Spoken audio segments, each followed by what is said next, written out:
Bonsoir à tous, bienvenue sur Public Sénat, ravi de vous retrouver pour une nouvelle semaine d'Allons plus loin. Nous sommes ensemble en direct jusqu'à 19 h. On va donc prendre le temps d'analyser et de questionner toute l'actualité politique et parlementaire. Allez, un peu plus léger avec Marie-Pierre Bourgeois, notre chroniqueuse culture. Ce week-end, Marie-Pierre, vous avez lu Les Plumes du pouvoir. C'est le nouveau livre du journaliste Mickaël Moreau. Et oui, Rebecca, il y a des discours qui deviennent de grands moments d'histoire, comme ce fameux « Je vous ai compris » de Charles de Gaulle en pleine guerre d'Algérie. Les mots, ils ont un vrai pouvoir et au cœur de ce pouvoir, on trouve les plumes. Et oui, bien rares sont les hommes et les femmes politiques qui écrivent eux-mêmes leurs discours par manque de temps et peut-être aussi par manque d'envie et d'inspiration peut-être, c'est bien. Ou de talent, c'est pas impossible non plus. Pourtant, les collaborateurs qui écrivent des discours, les hommes et les femmes politiques en ont bien besoin. Écoutez ce qu'on apprend dans Les Plumes de pouvoir, là où Charles de Gaulle faisait 67 discours par an, et François Hollande, il a fait une pointe en 2016 à 225. Donc autant vous dire qu'on a besoin de petites mains. Et les rituels de relecture de ces grandes messes de discours, c'était toute une affaire, comme pour Jacques Chirac par exemple.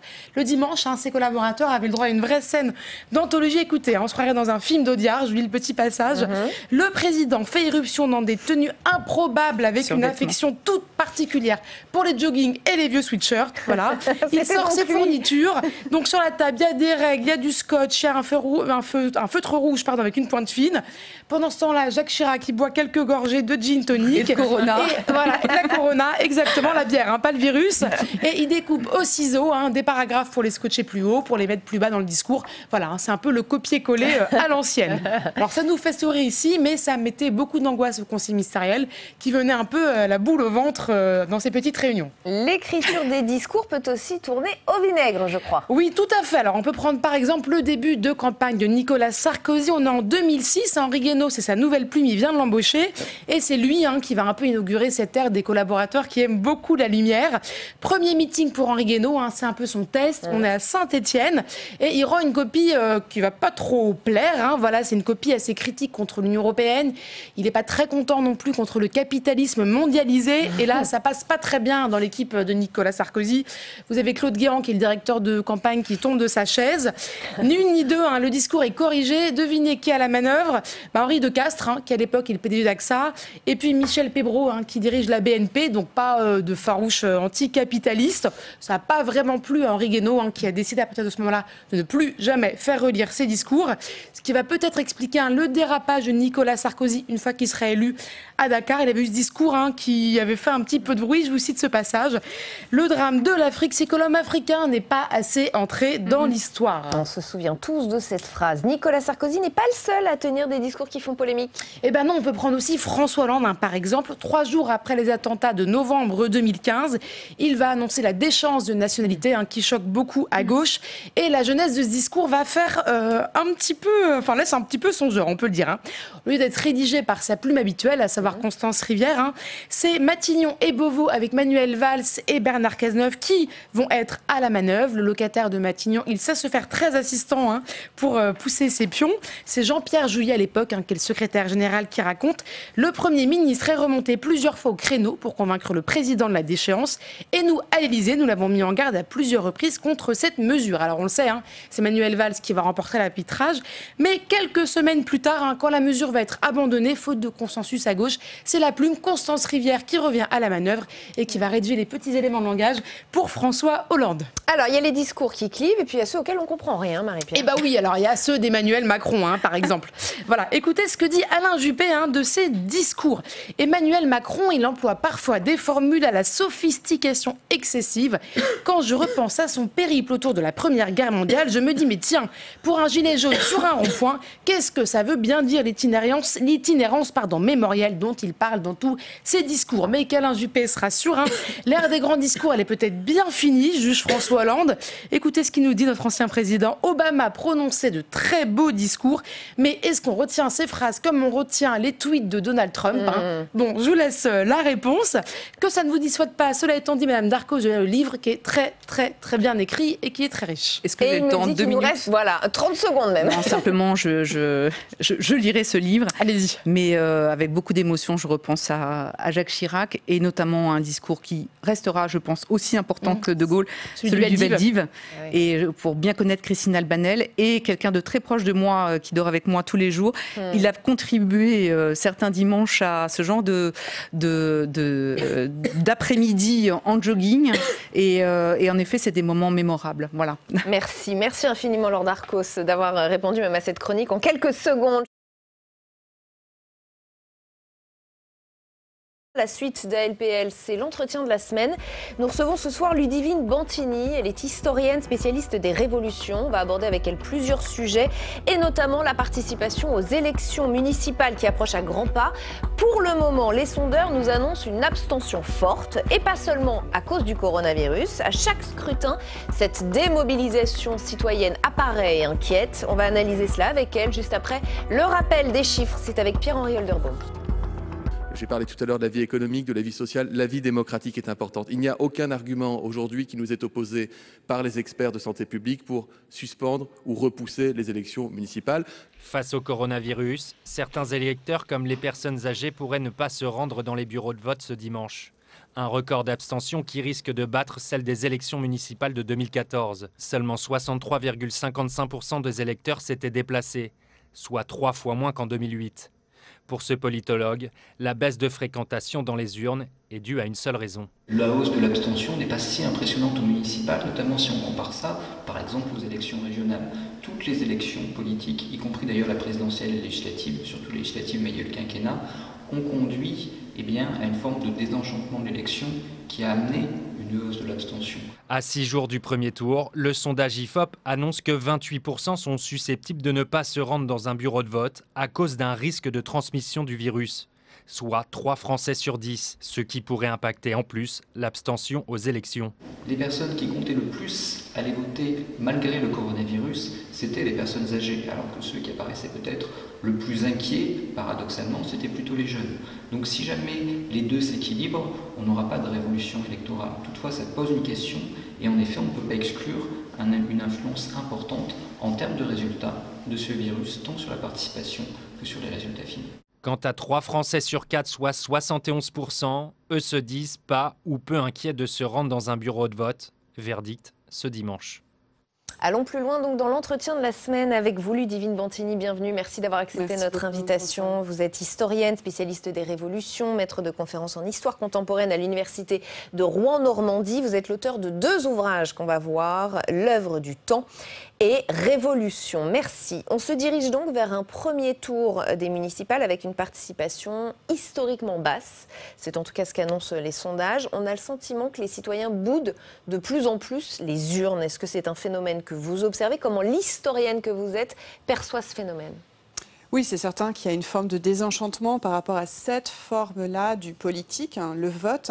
Mais ce que je trouve vraiment très intéressant à l'échelle historique, c'est que la chose politique est réinvestie ailleurs, c'est-à-dire que des personnes qui peuvent en effet s'abstenir lors de certaines échéances électorales se mobilisent pour autant par d'autres voies. On l'a vu beaucoup avec les mouvements sociaux récemment. Mais ça ne veut pas dire qu'elles abandonnent la vie de la cité, vous voulez dire? Absolument pas, tout au contraire en fait. Je pense qu'il y a eu une manière finalement de redonner une forme de substance à la chose politique au sens où grec, au sens où on entend dans la police, la cité avec un S, pas avec CE.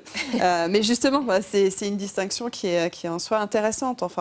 Mais c'est bizarre de ne pas s'impliquer dans les municipales. C'est peut-être l'élection la plus locale, celle où on se sent le plus proche, puisque l'élu, d'ailleurs local, le maire, a encore plutôt une bonne image auprès des Français. D'ailleurs, il faudrait aussi faire la distinction au sein de ces enquêtes d'opinion entre les petites communes et les villes beaucoup plus importantes. Parce qu'en fait, ce qu'on peut observer quand même au travers de certains courants qu'on appelle désormais le municipalisme ou le communalisme, etc., c'est une manière de se réapproprier la démocratie au plus près, en effet, des décisions locales, avec beaucoup de listes qui peuvent s'appeler citoyennes, entre autres, mais une manière aussi de déprofessionnaliser en quelque sorte la chose politique pour se l'approprier davantage collectivement et faire du commun. Donc ça, c'est une tendance qu'on observe aussi, à la fois un désenchantement par rapport à une forme de politique professionnelle et puis un engagement sur le terrain qui est vraiment de plus en plus aiguisé, en fait. Et donc pour vous, pas du tout question de faire comme en Belgique, en Bulgarie, à Chypre, en Grèce ou au Luxembourg où le vote est obligatoire? C'est pas une direction direction qu'il faut prendre. Il faut laisser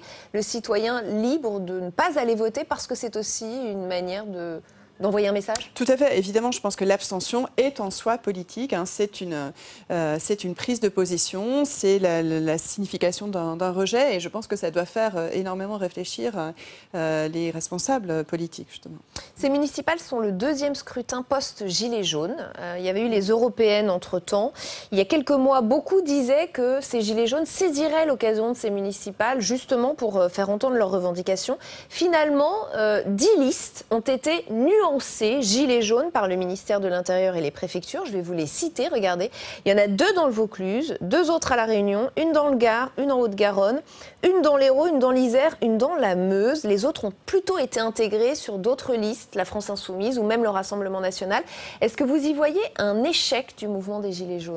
Non, pas du tout, parce que le mouvement des Gilets jaunes n'a pas prétendu verser dans une forme d'électoralisme, justement. Ça fait partie de ces déplacements de la chose politique, se réapproprier la politique via des lieux communs, voilà, des cabanes, des ronds-points, des assemblées, etc. Des assemblées comme celle qui a eu lieu encore ce week-end à Toulouse.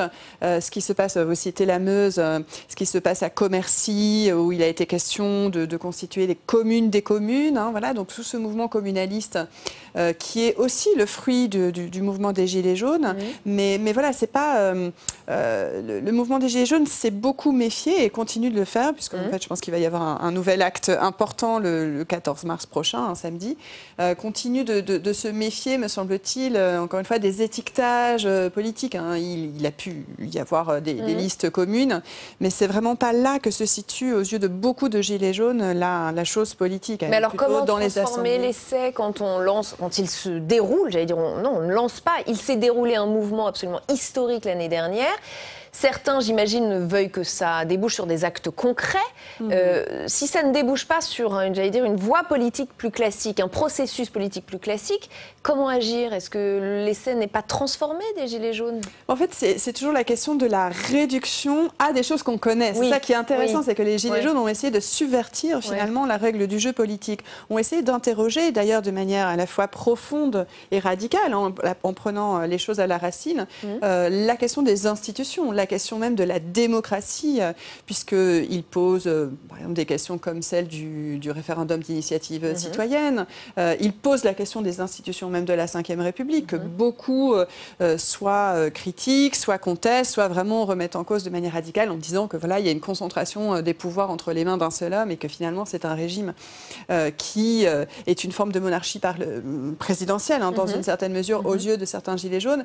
Donc en fait, ce que les Gilets jaunes cherchent à faire, encore une fois, c'est de décaler ce rapport aux politiques. Donc, c'est pas étonnant qu'il n'y ait pas d'investissement dans une voie électorale assez classique. Mais existent-ils encore, alors? Peuvent-ils encore exister s'ils ne sont pas... Vous voyez bien, aujourd'hui, on parle de la campagne pour les municipales, on parle de Rachida Dati, d'Agnès Buzyn, d'Anne Hidalgo, pour ne parler que de Paris, mais on parle d'autres candidats, de Gérard Collomb. Ils n'existent plus, les Gilets jaunes, dans le discours médiatique. Alors, je ne dis pas qu'ils n'existent plus dans la réalité, bien sûr, mais il y a un moment où, pour faire bouger les choses, il faut aussi faire parler de soi. Or, ils sont noyés dans d'autres listes. Oui, alors de toute façon, là, c'est un choix médiatique, comme vous le soulignez à juste titre, c'est-à-dire qu'il y a d'un côté la réalité sociale et politique de l'existence de certains mouvements, et puis de l'autre, le traitement médiatique, qui est vraiment à géométrie variable. Et donc, je pense qu'il y a aussi une forme de résistance à l'égard de cette injonction médiatique à exister d'une certaine manière ou d'une autre, celle qu'on connaît en général. De toute façon, là, noyé, comme vous le dites, et c'est vrai. En tout cas, dans des listes, la France Insoumise, d'ailleurs, dans des processus classiques, ils se sont mis dans des listes d'autres responsables politiques qui ont choisi un chemin classique. C'est vrai, mais en fait, ça représente une minorité, finalement, de Gilets jaunes qui se sont investis dans des listes. Non, après, vraiment, la question que vous soulevez, elle porte davantage, finalement, sur le fonctionnement des médias. Parce que là, de toute façon, les élections municipales elles-mêmes sont noyés dans le traitement du coronavirus, quoi qu'il en soit. Donc, il y a... et ça, c'est assez significatif, me semble-t-il. Mais ils ont les réseaux sociaux. Oui, mais sur les réseaux sociaux, ils sont toujours très mobilisés. Par exemple, ils et elles ont participé pour une partie d'entre eux à cette assemblée des assemblées, donc en continuant à poser justement la question d'une élaboration collective, d'une argumentation politique qui en fait soulève des enjeux qui, encore une fois, sont profonds en termes de démocratie réelle, en termes de justice sociale, en termes de justice fiscale. Donc tout ça continue de s'approfondir, sauf que évidemment les caméras ne sont pas forcément braquées sur l'Assemblée des Assemblées à Toulouse ou sur la manifestation qui aura lieu le 14 mars, qui va d'ailleurs se coupler à la marche contre les violences policières. Donc la question va être en effet celle du traitement médiatique, même si aux yeux des Gilets jaunes, ce n'est pas non plus la question primordiale, parce que beaucoup se sont méfiés dès le départ. On a vu la critique à l'égard notamment de BFM TV, on voyait ressortir et ressurgir les affiches des ateliers populaires des Beaux-Arts en 68, où on voyait presse ne pas avaler. Donc on a vu ces affiches remises à l'ordre du jour, BFM TV ne pas avaler. Cette méfiance-là, évidemment, elle s'est manifestée dans tous les sens du terme, d'ailleurs parfois devant le siège de certaines chaînes d'information continue. Notamment. Méfiance vis-à-vis des médias et puis méfiance vis-à-vis des élus, qui est en tout cas toujours aussi forte. C'est ce que montre le baromètre annuel du Cevipof. On va regarder à nouveau quelques chiffres. On en a déjà pas mal parlé la semaine dernière sur Public Sénat, mais je vous les rappelle, ces chiffres. 27% des Français interrogés ont confiance dans leur gouvernement. Et oui, c'est peu, contre plus de 40% en Grande-Bretagne et en Allemagne. 64% jugent que la démocratie fonctionne mal. Alors avant de vous demander ce que vous en pensez, on va demander à Roger Karoutchi ce qu'il en pense, puisque le sénateur LR est en salle des conférences avec Fanny Conquis. Il va nous livrer son analyse et il aura une question, une remarque pour vous à la suite de son analyse. Merci. Roger Karoutchi, selon une récente enquête du Cevipof, les résultats montrent qu'il y a toujours autant de défiance envers les politiques. Il y a même 2/3 des personnes interrogées qui considèrent que la démocratie ne fonctionne pas bien en France. Est-ce que ces résultats vous étonnent, tout d'abord? Non, d'abord parce qu'en partie, ils ont raison. La démocratie ne fonctionne pas bien. On n'a pas fait de choix réel entre valoriser la démocratie représentative ou mettre en place une vraie démocratie participative. Et tant qu'on ne fait pas ce choix, par définition, tout ça n'est pas clair. Moi, je suis favorable à la démocratie représentative, encore faut-il lui donner le pouvoir. Et on voit bien, et les gens le savent, et les gens le sentent, que le président de la République a tous les pouvoirs, que le gouvernement a l'essentiel des pouvoirs, et que le Parlement en a de moins en moins. Donc si on veut faire en sorte que les gens se disent nos députés, nos sénateurs pèsent dans notre quotidien, encore faut-il leur donner plus de pouvoir pour qu'ils soient réellement les défenseurs du quotidien des Français. Donc oui, c'est vrai que la démocratie ne fonctionne pas bien. Maintenant, si je reprends, parce que des études sur les partis politiques, sur les politiques qui sont détestés ou en tout cas... Oui, là par exemple, 80% pensent que les élus ne se préoccupent pas de ce que pensent les gens. Oui, mais la vérité, c'est que bien entendu que oui, les élus se préoccupent, sauf que comme ils n'obtiennent pas, parce que le pouvoir centralisé est excessif, comme ils n'obtiennent pas ce que les gens souhaitent souvent, les gens se disent « ça ne sert à rien, le Sénat ne sert à rien, le Parlement ne sert à rien, le débat ne sert à rien ». Et donc, à partir de là, on a un vrai malaise. Mais ce malaise ne peut être modifié que s'il y a un rééquilibrage des pouvoirs. Pour vous, il n'y a pas une attitude des élus, des politiques qui devrait peut-être évoluer? Oui, mais on dit ça depuis 25 ans. Depuis 25 ans. Et en 2017, pardon de vous dire, c'est ce sur quoi a joué Emmanuel Macron avec En Marche, en disant mettez dehors les sortants, les partis politiques classiques, soit le PS ou l'UMP, enfin les Républicains à l'époque, et vous allez voir ce que vous allez voir. Maintenant, le président est là, En Marche est là, et tout le monde nous dit c'est pas tenable, des amateurs, regardez où nous ont conduits, la France va très mal, etc. Donc on se dit, quand vous écartez les politiques classiques, si je puis dire, pour avoir d'autres, les autres déçoivent tellement vite que finalement, on ne s'en sort plus. Ça veut dire quoi? Ça veut dire que ce n'est pas un parti ou une formation politique qui est discréditée. C'est un système tout entier qui est à revoir, qui est à régénérer. Il nous faut, j'allais dire, il nous faut un De Gaulle pour remettre un peu à la mode la Constitution. Alors Roger Karoutchi, vous le savez, Ludivine Bantigny est en plateau avec Rebecca Fitoussi. Je vous propose de regarder la caméra et donc de lui poser votre question. Ma question sera simple, madame. Vous avez beaucoup réfléchi à tous les sujets de société, à tous les sujets qui sont les sujets qui préoccupent les Français en réalité. Est-ce que vous pensez réellement qu'aujourd'hui, une société, un peuple français en l'occurrence, peut se passer du politique et comment ? Quelle question. Avec une analyse assez fine, on peut le dire, de Roger Carochi. Oui. Alors peut-être pour commencer à répondre à la question si essentielle, en effet, qu'il soulève, c'est en lien avec la discussion que nous avions tout à l'heure, à savoir que la définition du politique n'est pas toujours circonscrite aux institutions, au vote, aux élections, au pouvoir en fait. La politique, ce n'est pas qu'un exercice du pouvoir. La politique, c'est d'abord et avant tout l'idée de faire cité, donc faire commun, réfléchir à ce qui est le bien commun. Et ce que je trouve vraiment passionnant dans la période historique que nous vivons, qui est à la fois rude, qui est parfois désespérante, mais qui à certains égards est aussi enthousiasmante, c'est que beaucoup de gens, et notamment dans des générations plus jeunes, essaient de se réapproprier cette réflexion, y compris en occupant des lieux. Voilà, je pense que par exemple ce qui se fait dans les zones à défendre, les ZAD, c'est toute une réflexion justement sur un espace commun, sur la manière dont on veut y c'est une forme politique, mais illégale, qui va à l'encontre de la loi. Il faut aussi des lois dans un pays, j'imagine.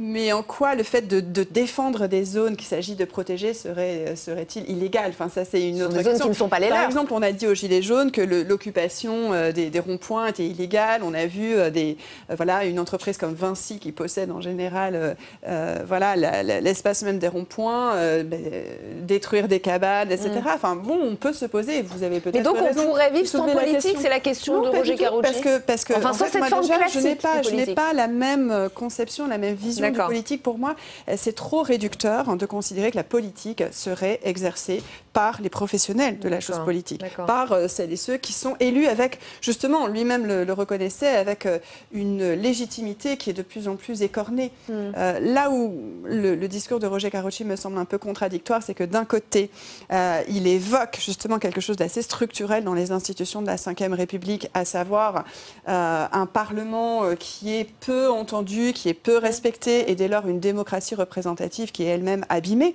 et ce dont les gens ont énormément conscience. Et de l'autre, l'appel un peu à l'homme providentiel, à un nouveau De Gaulle qui régénérerait les institutions, alors que c'est précisément le général De Gaulle qui les a conçues comme telles, qui les a conçues comme ce qu'on disait à l'époque de De Gaulle, les parlementaires un peu godillots. Il a présidentialisé le régime. Bien sûr, c'est la raison pour laquelle tout à l'heure j'évoquais cette formule de monarchie présidentielle qu'on évoquait déjà au moment du général De Gaulle. Et beaucoup s'étaient d'ailleurs opposés aux institutions de la Ve République, on s'en souvient assez mal, mais entre mai et septembre 1958.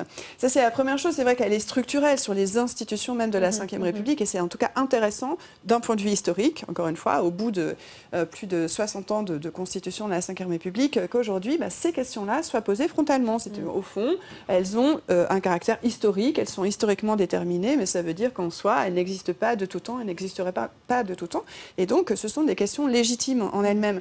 Et puis, quelque chose d'un peu plus conjoncturel lié à la situation d'En Marche et de ce président de la République, c'est qu'il a été mal élu. Et donc, en fait, pour revenir à l'échange qu'on avait sur le fait que de plus en plus d'enquêter dans les sondages estiment qu'il y a de moins en moins de confiance à l'égard des élus, c'est aussi que un président de la République qui est élu avec un pourcentage aussi faible et dans une qui tente un peu d'enjamber les parlementaires. C'est aussi le ressenti des parlementaires. Oui, de surcroît, mais avant toute chose, en fait, dans une configuration où beaucoup ont voté pour Emmanuel Macron par défaut, qu'il s'agisse d'ailleurs du premier tour, mais plus encore, on le sait bien, du deuxième tour. Et ce qui est frappant, c'est que cette absence de légitimité telle qu'on peut l'imaginer quand même dans ce système politique n'est pas véritablement prise en considération par le pouvoir en place. C'est-à-dire qu'en fait, il avance dans des mesures que beaucoup jugent extrêmement brutales. Il n'y a qu'à juger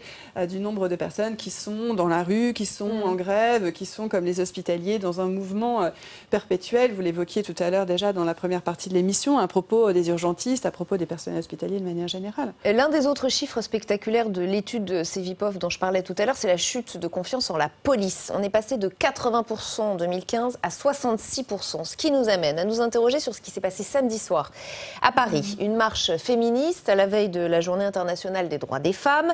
Les manifestants ont, semble-t-il, refusé de se disperser lorsque les forces de l'ordre le leur ont demandé. Ensuite, les mêmes manifestants Clermont aurait tenté de lancer une autre marche non autorisée, ce qui a donné lieu, vous le voyez, à des images très violentes, un usage de la force qui fait aujourd'hui en tout cas polémique, des images de répression et jugées totalement disproportionnées. Il se trouve que Marlène Schiappa a évidemment été interrogée sur cette question, elle a plutôt vite réagi, elle se dit choquée, mais il y a un mais, écoutez. Le ministre de l'Intérieur a demandé un rapport et dans ce rapport, il est indiqué que manifestement le tracé de la manifestation n'aurait pas été respecté d'après ce rapport et que par les manifestants. C'est ce qui est dit dans ce rapport et que ça aurait occasionné l'effet que l'on voit là sur les vidéos. Ludivine Bantini, il vous gêne ce mais, il vous gêne beaucoup ce mais. Mais oui, il me gêne énormément. D'abord parce que en fait, ce rassemblement, il était parfaitement autorisé, il était parfaitement pacifique. Heureusement qu'on a énormément de vidéos tournées par des reporters sur place, des reporters indépendants, mais aussi tout simplement par les manifestantes.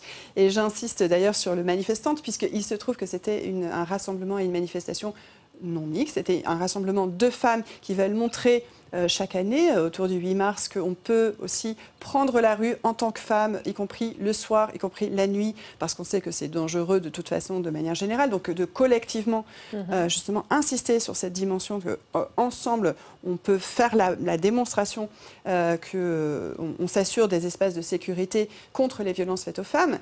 Et en fait, le retournement symbolique était quand même terrible, parce qu'il s'agit bel et bien, en effet, de violences policières. On a vu des femmes matraquées, on a vu des coups portés sur des femmes déjà à terre, on a vu des femmes poussées dans les escaliers du métro, en particulier ce grand escalier du métro République sur la place de la République à Paris. On a vu les NAS, on a vu l'usage de gaz lacrymogène. Donc tout ça, ce sont bel et bien des violences policières qu'il faut dénoncer comme telles. Et je comprends mal qu'une ministre comme Marlène Schiappa, qui dit défendre le droit des femmes, ne commence pas par être extrêmement claire et sans aucun compromis possible sur la condamnation de ces violences policières. Je pense qu'il faut arrêter d'utiliser des euphémismes, parce qu'à un moment, les euphémismes se rendent complices en fait, de ces violences. Je trouve aussi intéressant dans la période, c'est que, y compris du point de vue médiatique, la manière de nommer les violences policières est assez nouvelle. C'est dû à la fois au travail mené par un certain nombre de journalistes indépendants. On connaît le travail de David Dufresne et de son équipe qui, autour d'Allo Place Beauvau, a fait un nombre de signalements absolument considérable depuis le début du mouvement des Gilets jaunes en novembre 2018. Mais il y a aussi beaucoup de reporters indépendants. Il y a beaucoup de collectifs qui, de longue date, dénoncent cet enjeu-là des violences policières, demandent l'interdiction des armes qui sont potentiellement létales, demandent aussi l'interdiction des techniques d'immobilisation meurtrière. Enfin, voilà, je pense qu'on est dans un contexte qui est important sur la dénonciation de ce type de violence et aussi sur la question des responsabilités, parce qu'évidemment, les policiers ne sont pas les seuls à porter cette responsabilité. Et juste pour donner leur version, puisque la préfecture de police de Paris a publié un communiqué, elle dénonce de son côté une ambiance hostile aux forces de l'ordre, je le dis aussi pour informer nos téléspectateurs. Elle ajoute qu'à aucun moment, les organisateurs responsables de la manifestation ne sont entrés en contact avec les représentants des forces de l'ordre présents sur place, malgré, je cite toujours le communiqué, de nombreux appels téléphoniques. Il nous reste une minute. Ça me paraît tellement disproportionné, en fait, ce type d'argumentaire. C'est vraiment une manière de contourner la réalité du problème. Enfin, c'est-à-dire que là, on a vu des femmes frappées, des femmes matraquées, des femmes auxquelles on a projeté du gaz lacrymogène, etc., des femmes violentées. Un jour symbolique de lutte pour les droits des femmes et contre les violences faites aux femmes. Donc je pense que tous les arguments, la manifestation a été déclarée, il suffit de voir toutes ces vidéos, elles sont pacifistes, on a le droit d'exprimer, comme elles l'ont fait, une hostilité. Une hostilité à l'égard des forces de l'ordre. Et enfin, en fait, cette hostilité ne va que se renforcer et va s'accroître, en fait, s'il n'y a pas une reconnaissance de ces violences. Et si cette hostilité manifestée verbalement est réprimée par la force, comme on l'a vu samedi soir. Et on s'arrêtera là et on en aura quand même parlé sur Public Sénat. Merci en tout cas. Merci infiniment Ludivine Bantini d'être venue nous voir ce soir. Je rappelle le titre de vos ouvrages, L'œuvre du temps et Révolution. Notre match des idées spécial municipal, confrontation de points de vue ce soir entre Nicolas Corato et Jean-Sébastien Ferjou. L'événement hier soir, c'était ce grand meeting de la candidate de la droite à Paris, Rachida Dati, avec en guest star, vous le voyez, Nicolas Sarkozy, de quoi réjouir des militants déjà galvanisés par la bonne dynamique de l'ancienne ministre, donnée en tête dans quelques sondages. Flora Sauvage y était pour Public Sénat, reportage. La droite réunie au grand complet autour de Rachida Dati, la candidate LR à la mairie de Paris.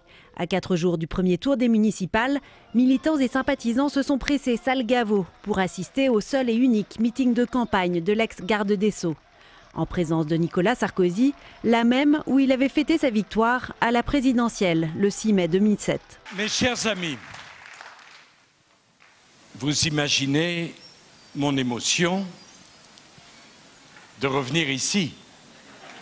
Retiré de la vie politique, l'ex-chef de l'État distille sa vision des choses. La droite républicaine française, elle n'a d'avenir que si elle est populaire, que si elle est entendue par toutes les catégories sociales.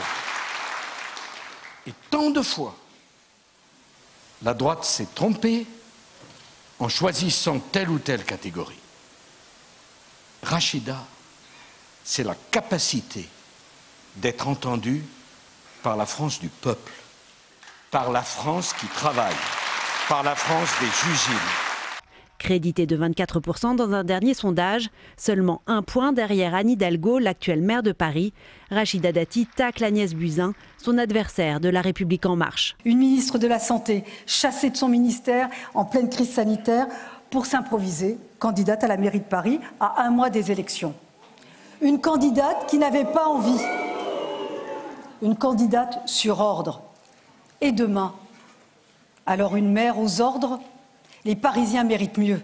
Paris mérite mieux. Paris mérite le respect. Paris mérite qu'on l'aime.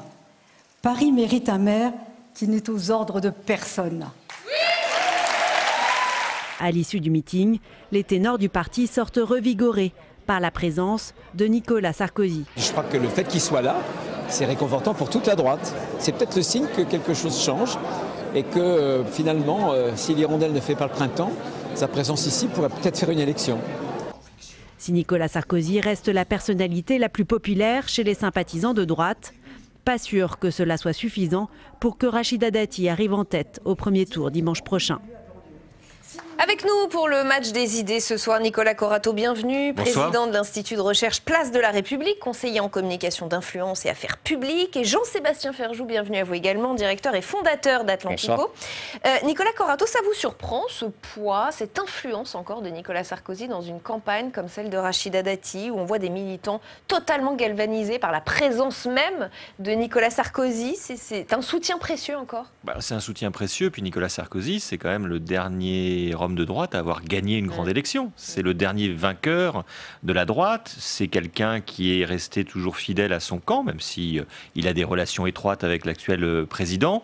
Et puis c'est le pompier de service de la droite, c'est-à-dire qu'à chaque fois que la droite a besoin d'un porte-étendard, Nicolas Sarkozy est là. Et puis c'est aussi peut-être celui qui aujourd'hui retient l'ADN de ce que devrait être la droite. Son discours hier soir était très clair, c'est-à-dire il vante une droite populaire. Voilà, c'est peut-être une partie du passé de la droite, peut-être une partie de son avenir. Il y a beaucoup de militants qui le pensent. Exactement, il n'y a pas eu que du show, je vais répéter ces mots, il y a quand même quelques phrases qu'on a retenues de l'intervention de Nicolas Sarkozy. La droite républicaine française, elle, n'a d'avenir que si elle est populaire. Rachida, c'est la capacité d'être entendue par la France du peuple. Elle a une énergie inépuisable et ça, c'est quand même ton côté sarkozyste. Qu'en pensez-vous ? Je pense que c'est un portrait assez juste de Rachida Dati. La grande force de cette candidate, c'est son côté téflon, en quelque sorte. Rien ne peut jamais l'atteindre. Et par ailleurs, c'est une combattante hors pair. Malheureusement, j'ai envie de dire, ce qui fait sa force, c'est aussi ce qui fait sa faiblesse. C'est-à-dire qu'on voit très bien la Rachida sniper, capable de dézinguer tout ce qui se présente sur son passage, que ce soit dans les négociations sur les listes avec le reste des barons de la droite parisienne, ou que ce soit vis-à-vis des autres candidates. elle peine parfois un peu à imprimer en positif, c'est-à-dire sur un projet. On voit bien la capacité qu'elle a à détruire, parfois un peu moins celle qu'elle a à construire en positif. Cela dit, incontestablement, Rachida Dati fait mieux que ce qui était attendu. Maintenant, sur Nicolas Sarkozy et sur... Mais je pense que Nicolas Sarkozy, vous l'avez dit, la droite, à mon sens, reste profondément sarkozyste. Mais elle le reste au sens de la promesse de 2007, ce qui ne veut pas nécessairement dire qu'elle le reste dans la fidélité à l'homme. C'est pour ça que c'est une chose de galvaniser des militants, ça le Gaveau, c'en est une autre de faire venir des électeurs, parce que je pense que l'enjeu de Rachida Dati, il est de faire voter des gens qui ont plutôt prévu de s'abstenir, parce qu'il y a deux choses. Soit il y a un réflexe de vote utile en sa faveur, c'est-à-dire qu'une partie de l'électorat de droite qui avait basculé à La République En Marche, notamment aux dernières européennes, se disent on n'en peut plus d'Anne Hidalgo, donc on préférait peut-être dans l'absolu un candidat En Marche, mais enfin bref, misons sur le bon cheval, en tout cas celui qui nous paraît le plus susceptible de l'emporter.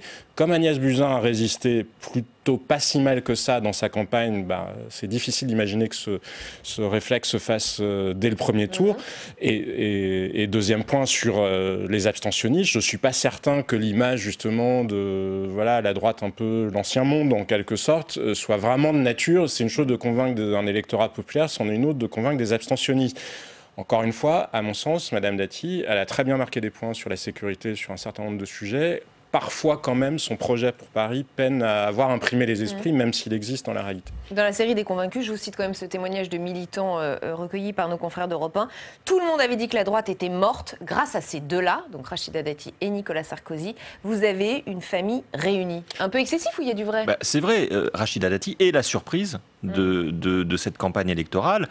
On savait que c'était une très bonne candidate, on savait pas, effectivement, on n'avait pas envisagé qu'elle surpasserait, y compris Anne Hidalgo, dans les sondages. Mais globalement, on l'enterrait un peu, la droite. Juste pour rappeler, Nathalie Kosciusko-Morizet, oui, il n'y avait pas de troisième candidat, mais elle était quand même elle était à 35%. 30. Donc c'est-à-dire que la dynamique, elle s'analyse quand même toujours par rapport à l'attente des gens. C'est un peu comme les résultats économiques de Donald Trump. Ils sont formidables pour tous ceux qui pensaient que ça allait être l'apocalypse. Mais ce qui est très différent à Paris, c'est que Paris, c'est pas une élection présidentielle, c'est une élection avec 3 tours, et que la droite part une nouvelle fois divisée. C'est-à-dire que comment est-ce que Rachida Dati peut conquérir la mairie de Paris en étant divisée à droite dans le 15e, dans le 16e et dans le 8e arrondissement ? D'accord, mais on a une famille politique qui pensait être aux oubliettes et puis qui semble renaître. Donc on peut aussi comprendre, peut-être, même si c'est par rapport... Qui renaît de manière un peu artificielle. C'est-à-dire que c'est un peu... je ne sais pas si c'est transposable au niveau national, ce qui se passe à Paris. Je ne suis pas sûr que ce soit l'attelage, entre guillemets, excusez-moi de l'expression, Rachida Dati et Nicolas Sarkozy. Ça fait plaisir aux militants. Est-ce que ça fait plaisir aux électeurs ? Et est-ce que ça rassemble des électeurs ? C'est ce qu'on va voir dans les 2 tours. Et puis il faut voir aussi la suite. C'est-à-dire que je ne suis pas sûr que la droite se recompose autour de Nicolas Sarkozy. Mais en plus, il y a une vraie question qui se pose quand même, et vis-à-vis de Nicolas Sarkozy et vis-à-vis de Rachida Dati. C'est-à-dire quelle est leur position réelle vis-à-vis de La République En Marche ? Puisqu'on a vu une Rachida Dati extrêmement solide sur ses positions, c'est-à-dire je ne transige pas, je ne veux pas de candidat sur mes listes qui aurait une double étiquette En Marche et Républicain. Et pour le coup, à mon sens, la droite a plutôt intérêt à miser justement sur son identité propre. Maintenant, Nicolas Sarkozy, lui, entretient des liens avec Emmanuel Macron, au point d'ailleurs qu'il s'est quasi excusé auprès du président de la République d'aller participer. Et c'est pour ça que je pense que c'est une alchimie bien malin, celui qui est capable de dire vraiment ce que ça produit sur l'électorat de droite, pas le cœur de l'électorat de droite, parce que celui-là, il était présent au meeting hier soir, mais sur le reste. Deuxième thème de ce match, on n'y échappe pas, messieurs, c'est l'impact du coronavirus sur les municipales. Selon l'IFOP, 28% des sondés envisagent de ne pas se rendre aux urnes à cause du coronavirus. Édouard Philippe a adressé un courrier au maire, il y donne plusieurs consignes, dont celle-ci. Le ministère de l'Intérieur produira des recommandations relatives à l'organisation physique des bureaux de vote, de façon à ce que la gestion des files d'attente et flux au sein de chaque bureau de vote limite les situations de promiscuité prolongée. Le Premier ministre incite donc à faire des procurations. Je vous rappelle qu'on est à 5 jours du scrutin, que toutes les campagnes sont perturbées, qu'on a des candidats confinés et même contaminés comme Franck Riester, ministre de la Culture, tête de liste à Coulommiers. Je voudrais qu'on écoute le ministre de la Santé à ce sujet. D'ailleurs, c'était ce matin sur France Info. Il m'a confirmé qu'il avait reçu un appel de l'Agence régionale de santé pour mener ce qu'on appelle l'enquête cas contact, c'est-à-dire déterminer son agenda et les personnes avec qui il a pu être en contact rapproché. Et un ministre, ça sert beaucoup de mains. Ce qui veut dire que le circuit fonctionne très bien. Un ministre ne serre plus beaucoup de mains quand on dit qu'en France, il ne faut plus serrer beaucoup de mains. Et il a su appliquer évidemment les bons gestes barrières. Et son état de santé n'est pas inquiétant du tout. Il me l'a dit encore hier. Il est chez lui, il n'est pas hospitalisé. Le coronavirus perturbe quand même sérieusement la vie politique, Nicolas Corato. Est-ce qu'il aurait fallu est-ce qu'il faudrait se reposer la question de ces municipales et de l'organisation de ces municipales? Moi, je ne suis pas favorable parce que je pense aussi qu'il faut que la vie politique continue, la vie citoyenne continue et que tant qu'on n'est pas dans une situation qui dégénère complètement, on a intérêt aussi à continuer à vivre. C'est un sujet très compliqué et on voit bien que la France choisit une stratégie un peu différente de celle de ses voisins. Moi, je ne suis pas un spécialiste de la gestion des épidémies, mais j'ai tendance à faire confiance dans ce gouvernement sur ces sujets-là. Je ne suis pas tout à fait d'accord avec sa ligne politique, mais je considère que c'est le moment de faire confiance. Il faut aussi que lui donne des gages de confiance. Mais justement, l'idée de dire que la vie citoyenne continue et qu'après tout, nous qui sommes désemparés face à cette crise, c'est-à-dire qu'on se demande à titre individuel ce qu'on peut faire, c'est très compliqué, comment être utile face à... voilà, il y a un geste citoyen à accomplir dimanche. Allez voter quand même. Oui, c'est moins... je veux dire, on va moins passer de temps dans les bureaux de vote qu'on en a passé à aller vider les rayons de pâtes et de surgelés les derniers week-ends. Donc, si les Français sont capables d'aller dans les supermarchés vider les rayons de pâtes, je pense qu'ils sont capables d'aller passer 5 minutes dans un bureau de vote. Et je pense qu'il faut être responsable sur ce sujet-là. Jean-Sébastien Ferjou. Et je pense que la question ne se pose pas de la même manière pour tout le monde, c'est-à-dire qu'elle se pose différemment pour vous qu'elle se pose pour une personne plus âgée ou pour une personne déjà malade, parce qu'il y a déjà la question des assesseurs, malgré tout, parce que les assesseurs, en général, ceux qui sont prêts à être dans un bureau de vente dès le dimanche matin à 8h moins le quart, il est rare que ce soit des personnes ayant la vingtaine. Donc il y a une vraie question, malgré tout, dans les zones où il y a des foyers de contamination, parce que l'ensemble du territoire n'est pas touché loin de là, enfin en tout cas en intensité de contamination. Donc il y a quand même une question qui se pose pour les personnes âgées. Et être citoyen, c'est certainement aller voter. Je suis d'accord, il ne faut pas céder à la panique. Mais il y a aussi une question de faisons attention aux gens que nous devons protéger. Parce que c'est une chose de se dire, faire un autopronostic statistique en disant je suis relativement jeune, je n'ai pas l'impression d'avoir d'affection qui me fragilise particulièrement. Mais allez savoir, celui qui sera dans la file de vote à côté de vous, ou même un membre de votre famille, si lui ne sera pas impacté. Je pense que la responsabilité, elle doit vraiment venir de là. Parce que parfois, les gens justement qui sont plus jeunes, alors, il y a soit les gens qui paniquent, mais qui n'est pas un très bon réflexe non plus, soit ceux qui ne prennent pas les choses très au sérieux. Et on voit beaucoup de gens, notamment, qui continuent à faire assez peu attention, justement, aux consignes qui sont données en matière de serrage de main. Pas plus tard qu'hier soir, il me semble que Nicolas Sarkozy et Rachida Dati s'embrassaient comme du bon pain. Hier soir, oui. Non, mais voilà, donc faisons attention quand même, parce que le sujet n'est pas que nous allons tous être malades, mais il y a des personnes qui, elles, dépendent de nos attitudes à tous. Et ça, cette responsabilité, elle compte autant quand même que celle d'aller voter dans le contexte actuel. Il y a un pays qui a vécu des élections en cette période de coronavirus, c'est Israël. Et on va peut-être regarder une image qui est assez impressionnante et qui a marqué les esprits il y a quelques jours. Les autorités avaient mis en place des bureaux de vote spécifiques pour environ 5600 Israéliens. Tous ceux qui avaient été en contact avec des personnes contaminées ou qui avaient voyagé dans des pays à risque. Dans un bureau de vote à Jérusalem, des électeurs se sont présentés avec un masque devant des responsables en combinaison de protection. C'est vrai qu'à côté, nos stylos désinfectés, ça paraît un peu léger. C'est ce type d'exemple qu'il faudrait suivre. Je pense que la question se pose véritablement quand on voit ce qui s'est passé en Italie. Et effectivement, le retard à l'allumage, en quelque sorte, dans les mesures de contrôle ou de confinement. Alors, je ne suis pas épidémiologiste, mais malgré tout, on a posé la question sur Atlantico à un certain nombre de professeurs de médecine qui, eux, le sont et qui se posent quand même la question. Peut-être faudrait-il commencer à réfléchir à ne serait-ce que protéger les zones où il y a encore peu de cas. Parce que le vrai sujet, les gens comprennent, une espèce d'injonction contradictoire en quelque sorte entre une menace qui paraît énorme et puis après on dit oui mais il y a quand même que quelques dizaines de cas, pourquoi ne serions-nous pas capables de faire face à une épidémie de quelques dizaines de cas? Mais ce qu'il faut bien rappeler aux gens, c'est que le sujet, ce sont les soins intensifs, c'est la réanimation. Et la réanimation, c'est à peu près taillé sur la densité de la population, c'est-à-dire il y a plus de places de lits à Paris qu'il n'y en aurait au fin fond du Limousin, par exemple. En revanche, le virus, lui, il n'en sait rien, il ne connaît pas la carte de la densité française. Donc si vous avez un foyer dans une zone où il y a assez peu de lits, il peut y avoir d'un seul coup beaucoup de malades. Et c'est ce qu'Olivier Véran expliquait assez bien, d'ailleurs, hier soir, de manière assez efficace. L'enjeu est d'arriver à éviter que cette épidémie ne connaisse un pic qui dépasse les moyens du système de santé français, parce que sinon on bascule dans le scénario à l'italienne. Et quand vous lisez les témoignages des médecins italiens, c'est quand même redoutable de voir qu'ils en sont au point de sélectionner les malades en disant non, vous êtes trop vieux, on n'essaie même plus de vous sauver. Et c'est une affection respiratoire, il faut le rappeler, c'est une espèce de pneumonie. Les malades pour lesquels il n'y a plus d'équipement respiratoire, c'est quand même un véritable cauchemar. Troisième thème de ce match, des municipales, la place de l'écologie dans la campagne. Le réseau Action Climat a passé au crible les programmes de 40 candidats, dont 10 grandes villes françaises. Résultat, regardez, sur ces 40 candidats évalués, 17 ont intégré les mesures incontournables pour faire face à l'urgence climatique, 7 n'en ont absolument pas tenu compte. Globalement, c'est plutôt le RN et LR qui sont les plus mal notés. Qu'en pense Jérôme Bignon, le sénateur Les Indépendants de la Somme? Il est avec Steve Jourdain en salle des conférences. Oui, Jérôme Bignon, bonjour. Les Républicains et le Rassemblement national, mauvais élèves de la transition écologique au municipal, ça vous étonne?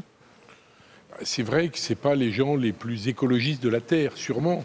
Mais c'est pas très positif de dire ça. Il y a des LR, Rassemblement national, je les fréquente moins, mais il y a des LR qui sont convaincus que le message écologiste est un bon message. Le problème, ce qui différencie fondamentalement les gens, c'est qu'il y a des gens qui se comportent un peu comme des censeurs. Ils disent, si vous ne faites pas ça, c'est nul, etc. Vous n'êtes pas crédible. Bon. Et puis il y en a qui disent, il faut tenir ce langage, mais dire on y va ensemble, comment on convainc, comment on avance, pourquoi on le fait, expliquer. L'écologie, c'est pas quelque chose de dictatorial, il faut que ça soit appréhendé, compris, assimilé par les gens qui la pratiquent. Les gens qui ont mangé de la viande toute leur vie, on leur dit arrêtez de manger de la viande. C'est vrai qu'en manger trop, c'est vrai, il ne faut pas en manger trop. Moi-même, j'ai pigé que je me sentais mieux si j'en mangeais 1 ou 2 fois par semaine ou 3 fois par semaine, mais jamais plus. Si je vous comprends bien, vous dites que la droite et l'écologie, c'est pas incompatible, mais il faut une écologie progressive, en tout cas pas radicale. Oui, qui accepte que les gens ne soient pas convaincus dès le premier jour qu'il faut transformer leur vie. Je dis, le côté radical est insupportable pour beaucoup de Français qui le prennent mal. Si on leur parle gentiment de ces sujets-là, en leur expliquant, en montrant, en étant pédagogue, mais pas en disant bande de crétins, vous comprenez rien, donc on est foutu. C'est pas vrai. Les jeunes ont fait faire des tas de progrès, les engagés ont fait eux-mêmes, les écologistes radicaux de temps en temps, ils font faire des progrès parce qu'il y a des prises de conscience. Mais il faut avoir un peu de respect, un peu de considération. C'est dur de rassembler une ville. Aucun d'eux n'est candidat aux élections municipales pour mettre en application ce qu'ils proposent parce qu'ils savent bien qu'ils n'auront pas beaucoup de voix. L'écologie n'est donc pas un thème réservé à la gauche, selon vous? Mais non, c'est un thème dont on doit tous s'emparer. Travailler avec ses enfants, ses petits-enfants, travailler avec ses collaborateurs, travailler avec ses patrons. C'est évident qu'il faut le faire, mais il faut le faire avec plus de finesse. Donc il n'y a plus vraiment de clivage sur ces questions, selon vous? En ce qui me concerne, il n'y en a plus. Je suis de la droite modérée, du centre droit, je ne sais pas comment on appelle ça, mais je suis... récemment, Joël Labbé a eu la gentillesse de m'appeler son ami écologiste Jérôme Bignon dans l'hémicycle. Donc je me dis que voilà, j'ai réussi à effacer des frontières. Et ces frontières-là, il faut les effacer. Mais il faut faire attention qu'en faisant trop, on nuit à la cause qu'on défend. Merci beaucoup d'avoir répondu à mes questions, monsieur le sénateur. Merci beaucoup, Steve. Une réaction, Nicolas Corato? Oui, c'est intéressant parce que c'est un vieux débat. Est-ce que l'écologie est une chose de la gauche? Est-ce que c'est clivant? Ce que révèle votre étude, c'est que ce serait plutôt toujours clivant. C'est-à-dire que finalement, la droite aurait eu du mal à s'imprégner des sujets écologistes ou environnementaux et qu'elle les aurait toujours laissés à la gauche. C'est un peu le sentiment qu'on a quand on regarde les programmes. C'est-à-dire qu'on a quand même à droite, très très peu de réflexion sur l'écologie. On va directement vers les sources de production, et c'est tout à fait normal, vers les réseaux de production. On est assez favorable à l'agriculture intensive, on soutient plutôt à la voiture individuelle. Bon, on voit bien que ces sujets-là, à droite, ils ont du mal à faire florès, et on s'attendait quand même, on avait discuté sur les municipales en se disant, ce sera un grand thème des municipales, tout le monde va s'en accaparer. Vous savez, on a fait plein de débats sur le greenwashing pour tous, etc. Et finalement, quand on regarde les programmes, effectivement, on a des choses assez traditionnelles. On est très dans l'ancien monde sur les programmes. C'est-à-dire qu'à droite, c'est pas très écolo. À gauche, ça l'est beaucoup plus. Peut-être que c'est beaucoup plus utopiste que pragmatique à gauche. Oui, voilà. Mais on reste sur des choses assez traditionnelles, voire même assez décevantes en termes de programme. Je trouve que les débats qui ont eu lieu dans la société française ces dernières années n'ont pas complètement imprégné les élus qui se présentent, quelle que soit d'ailleurs leur orientation politique. Et pourtant, le maire est absolument crucial, non ? C'est justement peut-être au niveau local que ça va le plus fonctionner, la protection de l'environnement. Mais je crois qu'on mélange tout, en fait. Je vois pas comment le maire d'une petite commune peut avoir un impact sur le réchauffement en instaurant du circuit court dans les cantines, arrêter d'arroser peut-être, revoir les budgets pour rediriger ça vers l'écologie. Quand même, il a un pouvoir local. Mais ce que je veux vous dire, c'est qu'on mélange tout et qu'il y a beaucoup de gadgets, de mesures gadgets. Il y a des sujets de santé publique qui peuvent être liés à la pollution de l'air, par exemple. Il y a des sujets environnementaux, effectivement, de faire attention à un environnement immédiat. Et puis, il y a des sujets de comment adapter les villes au réchauffement climatique. Parce que le pouvoir du maire, à la limite, il est plutôt celui-là que celui d'avoir un impact sur la planète. C'est-à-dire de se poser la question, dans les grandes villes notamment, comment faire en sorte que ça ne devienne pas un calvaire dans les périodes de canicule, parce que les villes seraient trop bétonnées, ou trop peu végétalisées. L'exemple ne pourrait pas venir du local, les bonnes idées ne pourraient pas venir du local. Je pense que même si tout le monde vivait comme Greta Thunberg demain, ça ne changerait quasiment rien au destin de la planète. C'est-à-dire qu'il y a une différence entre... Mais ce que vous pouvez faire dans votre comportement, ça peut être vertueux par ailleurs, mais ça n'est pas ça qui aura un impact. La seule chose qui pourra nous sauver du dérèglement climatique, c'est l'innovation technologique, parce que nous parviendrons à trouver des modes de production d'énergie, ou en tout cas des énergies décarbonées. C'est-à-dire que moi, je trouve que ça n'a pas beaucoup de sens de se poser la question d'opposer la gauche ou la droite, parce que l'écologie, version de gauche, en général, elle est quand même un fauné de programmes anticapitalistes. Je ne pense pas que la décroissance sera la solution au problème de dérèglement climatique. Ce dont on a besoin, c'est d'investir sur la recherche et sur la technologie. Je ne suis pas persuadé que ça, ce soit dans le pouvoir d'un maire, mais je ne vous dis pas qu'il ne faut pas du tout se préoccuper de questions environnementales. Je vous dis juste qu'il faut ramener à la hauteur de ce que sont les pouvoirs de chacun, ce qu'ils peuvent faire. Parce qu'il y a un vrai poison politique à tout mélanger. C'est-à-dire, regardez, déjà, il y a un poison qui pèse sur les municipales, c'est-à-dire que les maires, les malheureux, les sujets premiers de leurs concitoyens, qui peuvent être la voirie, par exemple, des sujets quand même assez concrets, quand vous avez des trottoirs pas entretenus, etc., mais ils ne peuvent pas répondre parce que c'est plus eux. Ou c'est la communauté d'agglomération. C'est-à-dire qu'on a créé quand même quelque chose de très vicieux politiquement, avec des élections où les sujets qui intéressent les gens ne sont pas véritablement sanctionnés. Et la question de l'environnement, c'est un peu pareil. Si on dit que c'est au maire de régler la question du dérèglement climatique, mais ça n'a pas de sens. Anne Hidalgo ne va pas régler la question du dérèglement climatique. Et en plus, elle est toujours paradoxale, parce que si on veut rendre Paris plus attractif, va y avoir quoi ? Va y avoir plus de gens qui viennent en avion ?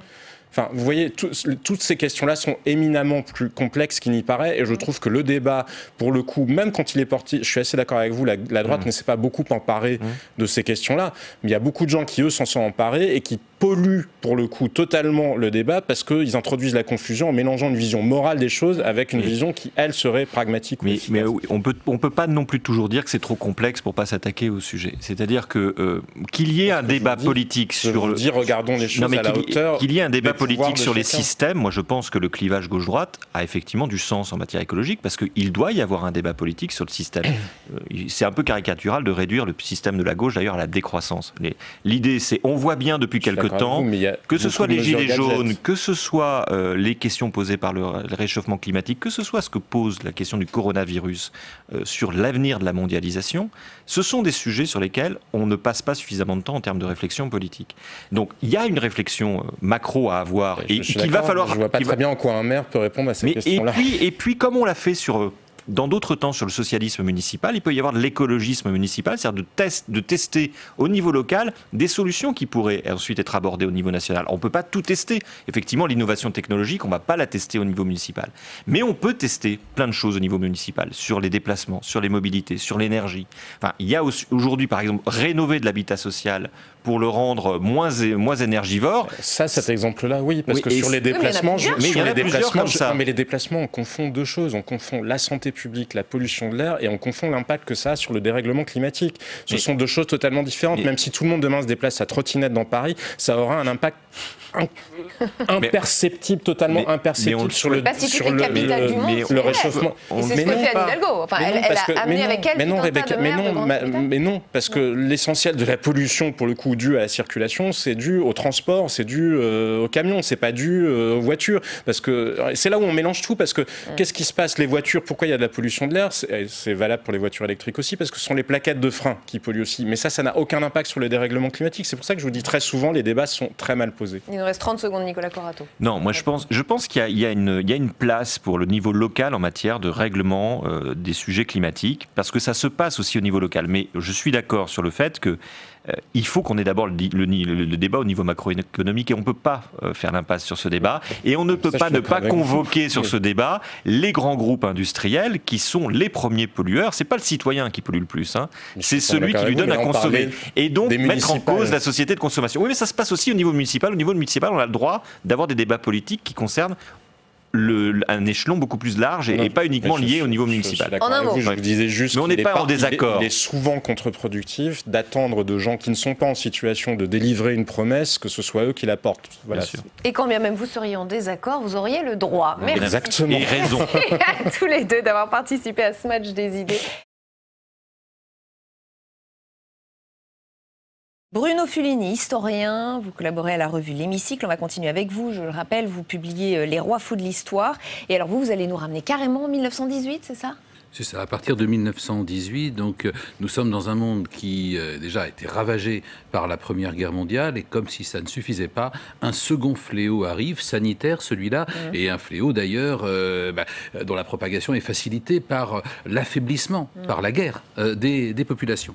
Et ce fléau, on va l'appeler la grippe espagnole. Les historiens aujourd'hui préfèrent dire la grippe de 1918, parce que espagnole, elle ne l'était pas vraiment. En fait, à l'époque, les pays qui étaient en guerre, évidemment, avaient une forte censure sur la presse. Et dans la plupart des grands pays, après tous les fléaux endurés par les populations, on n'a pas voulu les alerter sur, en plus, ces malades qu'on constatait partout. L'Espagne, elle, était neutre, et donc l'Espagne a laissé paraître des articles faisant état d'une épidémie. Du coup, les Espagnols sont passés pour le foyer, en quelque sorte, de la maladie. Mais pas du tout. Rétrospectivement, on a compris que la maladie venait de Chine.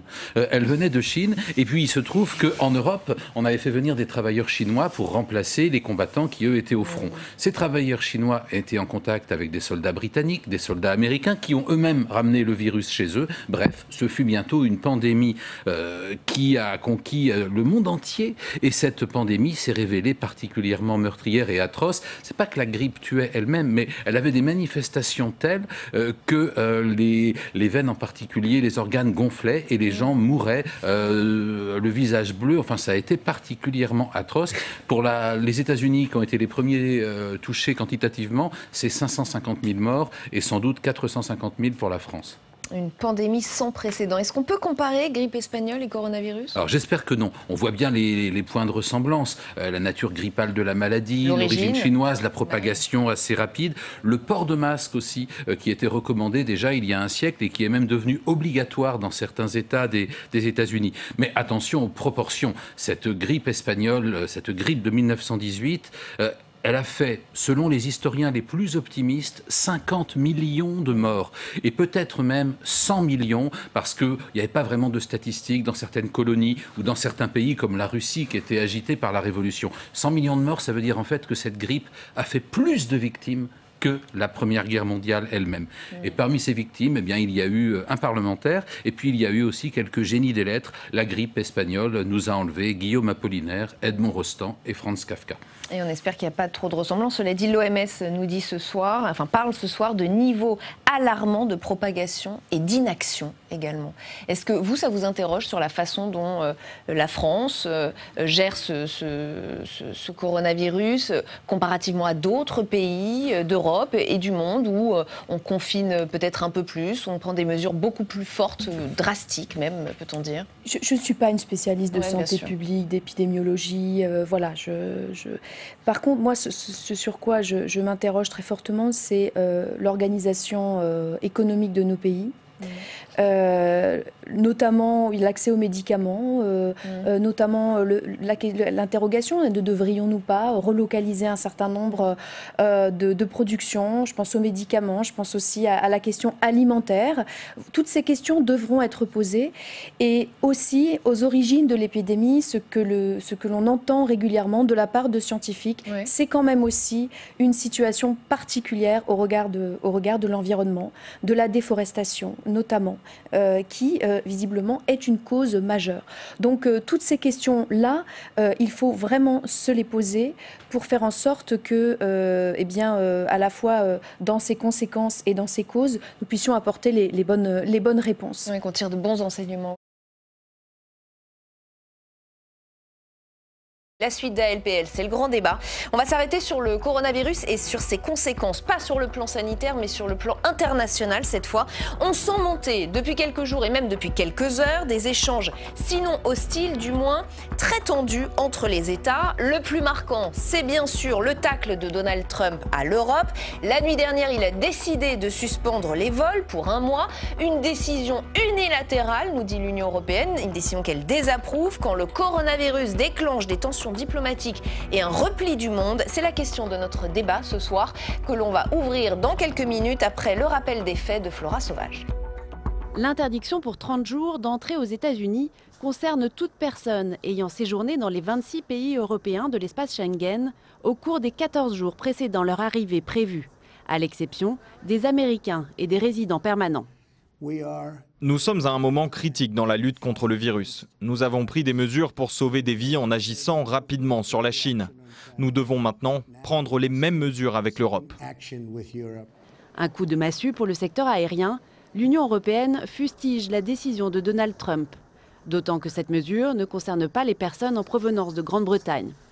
Alors que les rues de Rome sont désertes après la fermeture en Italie de tous les commerces, à l'exception des pharmacies et des magasins d'alimentation, la Banque centrale européenne s'alarme des conséquences économiques du Covid-19. La propagation du coronavirus Covid-19 aura un impact important sur l'activité économique, notamment en ralentissant la production en raison de la rupture des chaînes d'approvisionnement et en réduisant la demande intérieure et étrangère. Après les États-Unis, la République tchèque a fermé ses frontières aux voyageurs provenant de 15 pays à risque, dont la France. La France, qui se prépare à un scénario à l'italienne. Dans la péninsule, le coronavirus a fait plus de 800 morts depuis le début de l'épidémie. Avec nous pour le grand débat d'ALPL ce soir, Guillaume Clossat, bienvenue, fondateur du think tank Europa Nova, président d'Hugo Partners, Jean-Sébastien Ferjou, bienvenue, directeur d'Atlantico, Antoine Bondas, bienvenue, docteur en sciences politiques, chercheur à la Fondation pour la recherche stratégique, et Philippe Murer, économiste. Merci beaucoup à tous les 4 d'être ici. Je voudrais qu'on s'arrête d'abord sur l'initiative et sur les mots de Donald Trump la nuit dernière. Il suspend ses vols. Décision unilatérale, déplore l'Union européenne. En pleine crise, le président américain serait en train de déclencher les hostilités avec l'Europe, Guillaume Clossat. Si vous voulez, moi, ce que je ne comprends pas, c'est que ni les Américains, ni les Européens n'aient demandé une réunion du G7, et je dirais même plus, il aurait fallu une réunion du G20, même une télé-réunion du G20, parce que là, on est face à une crise mondiale, on voit que les risques viennent, et finalement, on n'a même pas les réflexes qu'on avait pendant la crise de 2007-2008. Et je trouve que chacun se retourne sur ses propres enjeux nationaux avec des enjeux politiques derrière, parce qu'il y a des élections, il y a des trucs. Et la vérité, elle est là, c'est qu'il y a une élection qui se prépare aux États-Unis, il y a des élections en France, et des trucs. Et ça amène. Mais non, c'est chacun s'occupe de son business, alors que là, on a un vrai sujet mondial.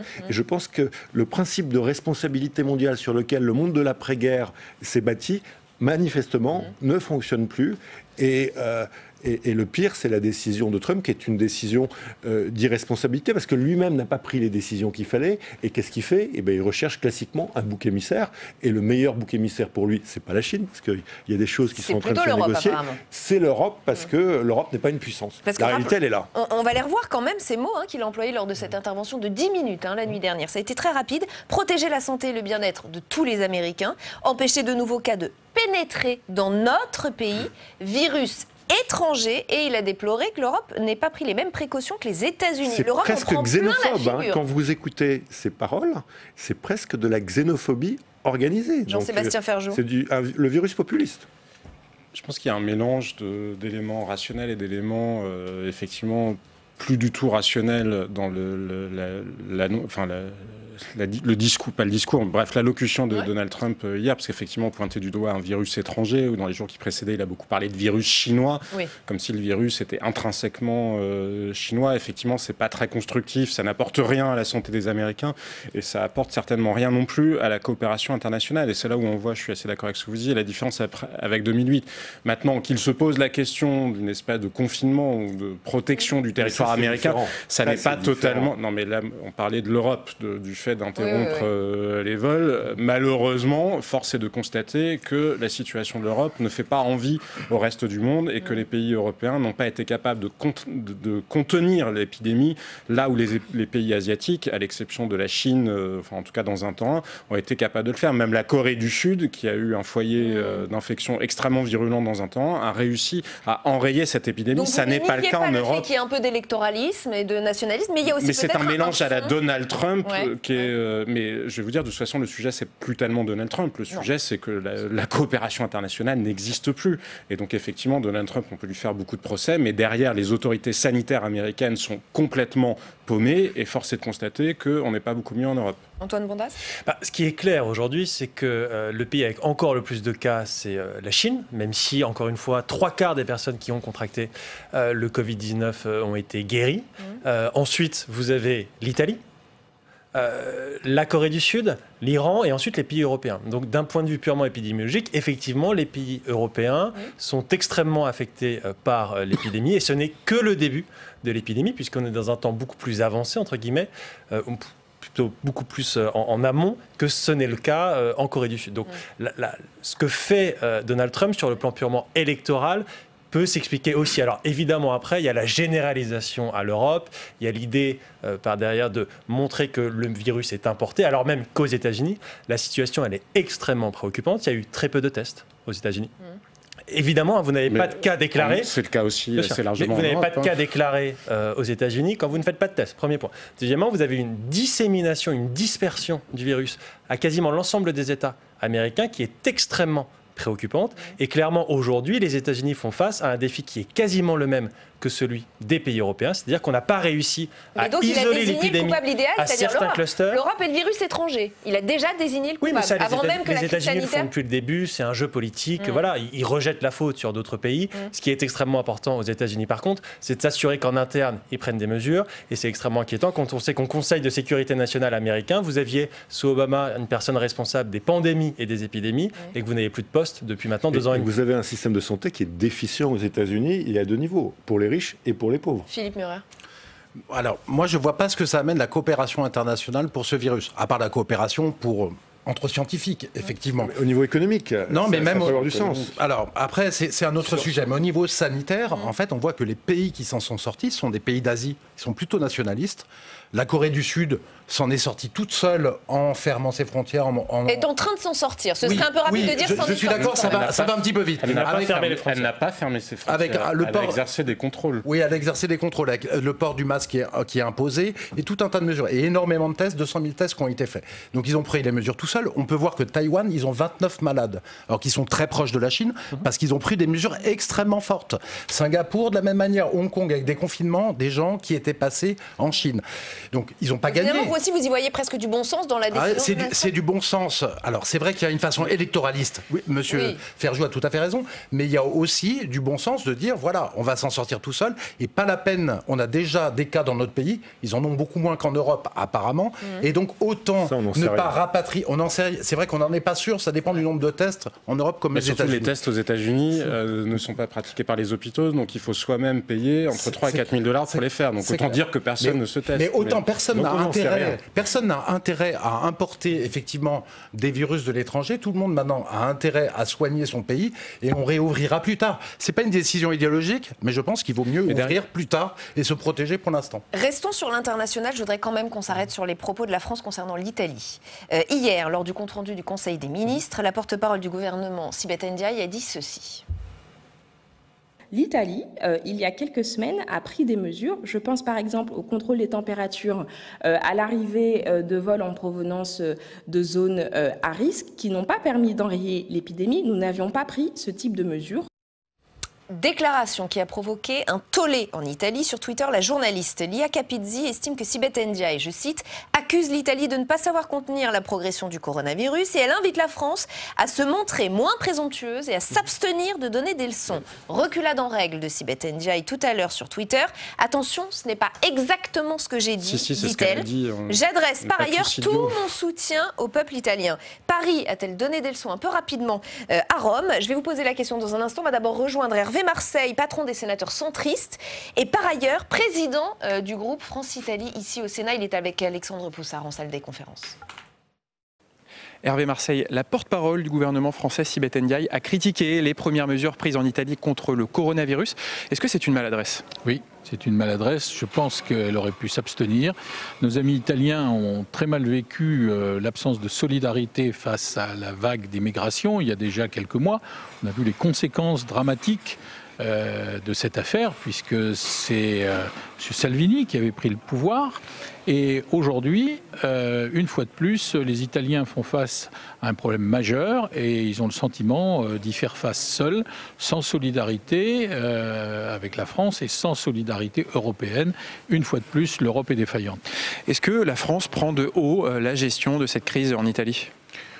Je ne pense pas que la France prenne de haut l'Italie. En revanche, il y a en France un certain nombre de gens qui ont des propos, j'allais dire, inappropriés. Les Italiens sont des amis de longue date. Il y a une très forte relation entre la France et l'Italie. Ce sont des partenaires commerciaux importants, parmi les tout premiers en Europe. Et donc, nous leur devons non seulement de l'amitié, mais également de la solidarité, puis surtout du respect, tout simplement. Donc, aidons-les plutôt que de les critiquer. Alors, vous êtes président du groupe France-Italie au Sénat. Est-ce qu'actuellement vous avez des échanges avec vos homologues parlementaires italiens, notamment sur la perception française de la crise italienne ? Alors les parlementaires, on en a peu parce que ceux qui devaient venir n'ont pas pu venir. En revanche, j'ai vu à différentes reprises Madame l'ambassadeur d'Italie qui mène une action remarquable ici à Paris. Nous étions avec elle pour marquer notre solidarité, notre soutien et notre amitié. Je pense qu'il faut qu'on travaille davantage avec nos amis italiens et qu'on ne laisse pas aux Chinois le soin de leur apporter les masques qu'ils demandent. Et oui, puisqu'actuellement c'est la Chine qui équipe l'Italie pour faire face à la crise. Absolument. Et donc l'Europe est cruellement absente, j'allais dire, de cette crise, comme elle a été des problèmes d'immigration. Il est temps que, sur le plan européen, évidemment, on coordonne les actions parce qu'il va falloir un grand plan de relance économique. Plus que jamais, il faut essayer de faire revivre ce qui reste de l'Europe. Merci beaucoup, Hervé Marseille, pour votre réaction. Merci beaucoup Alexandre. Antoine Bondas, c'est au moins une maladresse qu'a fait Sibeth Ndiaye? Alors il faut être très clair, il y a une arrogance française habituelle pour expliquer que nous, les mesures qu'on prend sont évidemment des mesures scientifiques, il n'y a jamais de décision politique et que les autres pays, que ce soit les pays asiatiques ou les pays européens, eux ne prennent pas les mesures optimales. Alors c'était évidemment une maladresse. Après, on ne va pas rentrer dans les détails. La question, c'est au-delà de la maladresse, parce que ce qu'elle a dit scientifiquement, c'est faux. C'est ce qui a permis aux pays asiatiques les prises de température la vraie frontière question, de contrôler l'épidémie. Aujourd'hui, c'est pas la communication. Je voyais aussi quand Olivier Véran a dessiné 2 courbes sur une chaîne de télé, tout le monde était surpris que le ministre était extrêmement compétent. C'est pas la question. La question, c'est pas aujourd'hui une question de communication, c'est une question de stratégie. La question des moyens qui sont mis en œuvre et la question des succès ou non qu'on a à très court terme. Mais je pense aux conséquences diplomatiques. Alors oui, après, il y a des on est quand même en train d'avoir une importantes. crise majeure mondiale. Exactement. Où on a maintenant des États qui s'écharpent. Le deuxième point qui est vraiment très important, et ça va être extrêmement important sur le plan politique dans les semaines et les mois à venir, notamment vis-à-vis des partis les plus populistes. Vous avez une solidarité européenne qui n'est pas capable de se matérialiser. Avec l'Italie qui demande de l'aide. Pas de solidarité européenne. Pas de solidarité européenne. Deuxièmement, vous avez les États-Unis qui ferment la porte, entre guillemets, et la Chine qui met en scène une aide à l'Italie. Alors on va voir si l'aide est gratuite ou non. Apparemment, ils ont fait payer les masques et les équipements de protection, mais surtout une Chine qui va, entre guillemets, réécrire l'histoire, rejeter la faute sur les autorités locales pour préserver l'échelon central, et surtout mettre en scène la supériorité de son modèle de gouvernance. L'idée étant de dire la Chine est le seul pays qui aujourd'hui peut faire face à une telle épidémie. C'est ce que répètent les diplomates et les éditorialistes d'État en Chine. Premièrement, ce n'est pas vrai, puisque évidemment d'autres pays asiatiques, on en a parlé, la Corée du Sud, Taïwan, Singapour, réussissent à mettre en œuvre des mesures extrêmement strictes en associant transparence, dépistage, mesures de distanciation sociale et respect in fine des valeurs et des libertés individuelles. Mais le risque, c'est que des partis populistes, premièrement, saisissent ces arguments en disant, vous voyez, la Chine est un modèle, entre guillemets, qui serait viable et qui est surtout efficace, et plus largement un discrédit donné sur les questions européennes. Guillaume Clossat ?